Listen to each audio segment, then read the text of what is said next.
Hello everyone, welcome back to the Techlog YouTube channel. Today for this video I will be showing you how you can recover TikTok password.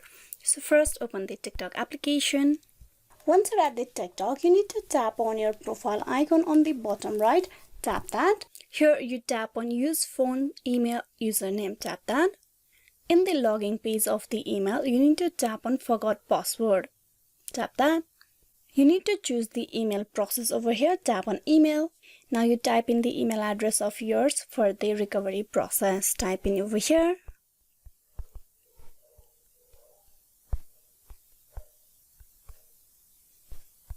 And then tap on reset.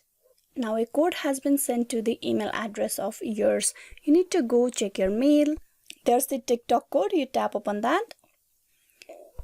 You need to copy this code from here and paste it on this text box over here. Now you will be able to reset the password for your TikTok. Type in the new password and then tap on login. And with that, the recovery process of your TikTok account is completed. This is how you can recover your TikTok account password. Hope this video was useful. Please like and subscribe the Techlog YouTube channel. Thank you for watching till the very end.